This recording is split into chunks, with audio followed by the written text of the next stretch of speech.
اطلب العلم أخي فهو درب به نور به ترقى به تحيا عالما حرا فخور سل إماما عاش في العلم دهورا ودهور يطلب العلم ببذل حتى ضمته البحور سل إماما نحمده ونصلي على رسوله الكريم أما بعد একজন সাধারণ মুসলিমকে অবশ্যই বিশুদ্ধরূপে তাজবিদ সহকারে কুরআন তিলাওয়াত শিখতে হবে।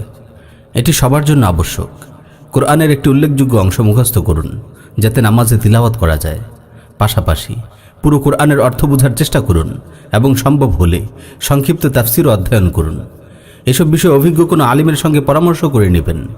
দিনের একটি নির্দিষ্ট সময়, তা যত কমই হোক, ইলম অর্জনের জন্য বরাদ্দ করুন।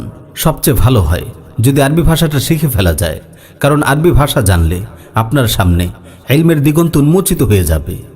কুরআনের পর আসে সুন্নাহ। কোনো আলিমের সাহায্য নিয়ে হাদিসের একটি নির্দিষ্ট স্তর পর্যন্ত জ্ঞান অর্জন করা জরুরি। অন্তত দৈনন্দিন জীবনের আমলগুলো যেন হাদিসের আলোকে আপনার সামনে স্পষ্ট থাকে। তারপর ইবাদত, লেনদেন, আচার ব্যবহার, আদব আখলাক নিয়ে ইসলামের নীতিমালা বিষয়ে প্রয়োজনীয় মাসালা মাসাইল শিখতে হবে। মুসলিম হিসেবে জীবন যাপন করতে আপনার যে পরিমাণ দ্বীনি ইলমের প্রয়োজন হয় তাকে ইলমুল হাল বলে। এটুকু ইলম অর্জন করা আপনার উপর ফরজ। সহিহ বুখারীতে এসেছে, রাসূল সাল্লাল্লাহু আলাইহি ওয়াসাল্লাম ইরশাদ করেন, তালাবুল ইলমি ফারিয়াদাতুন আলা কুল্লি মুসলিম। ইলম অর্জন করা প্রত্যেক মুসলমানের উপর ফরজ। এখানে ইলম অর্জন করা মানে ইলমুল হাল অর্জন করা। এসব আবশ্যক ইলমের পর আসে আরও কিছু গুরুত্বপূর্ণ ইলমের কথা। প্রতিটি মুসলমানের জন্যই প্রিয় নবী সাল্লাল্লাহু আলাইহি ওয়াসাল্লামের সিরাত অধ্যয়ন করা অতীব জরুরি।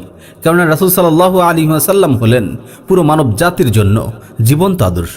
আল্লাহ তাআলা বলেন, লাকাদ কানা লাকুম ফি রাসূলিল্লাহি উসওয়াতুন হাসানাহ লিমান কানা ইয়ারজুল্লাহ ওয়াল ইয়াউমাল আখির ওয়া যাকারাল্লাহা কাসীরা। যারা আল্লাহ তাআলা ও শেষ দিবসের প্রতি বিশ্বাস রাখে তাদের জন্য, এবং যারা আল্লাহকে অধিক স্মরণ করে তাদের জন্য রাসূলের মধ্যে রয়েছে উত্তম আদর্শ।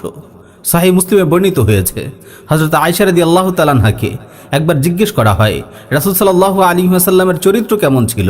তিনি বলেন, কানা খুলুকুহু আল কুরআনুল কারীম। তার চরিত্র ছিল কুরআন। রাসূল সাল্লাল্লাহু আলাইহি ওয়াসাল্লামের সিরাতের পাশাপাশি সাহাবা ও তাবেঈনদের জীবনী পড়াও জরুরি। রাসূল সাল্লাল্লাহু আলাইহি ওয়াসাল্লামের যুগ, সাহাবাদের যুগ এবং তাবেঈনদের যুগ, এই তিন যুগকে খায়রুল কুরুন বলা হয়। এই তিন যুগই আমাদের জন্য আদর্শ।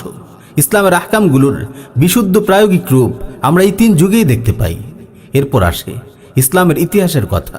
প্রতিটি মুসলমানের ইতিহাসের জ্ঞান থাকা চাই। ইতিহাস আমাদের স্মরণ করিয়ে দেয় ইসলামের সোনালী অতীতের কথা, আমাদের গৌরবোজ্জ্বল দিনগুলোর কথা, যখন গোটা পৃথিবীতে মুসলমানদের শাসন ছিল, যখন আল্লাহর জমিনে আল্লাহর আইন জারি ছিল, ক্ষমা, সততা, ন্যায় বিচার ও উদারতায় ভরা ছিল পৃথিবী। অতীতের সোনালী দিনগুলো আমাদের প্রেরণা যোগায় সমৃদ্ধ আগামী গড়ার পথে। আল্লাহ তাআলা আমাদের সবাইকে দ্বীনি ইলম অর্জন করে উভয় জাহানে কামিয়াব হওয়ার তৌফিক দান করুন। আমিন।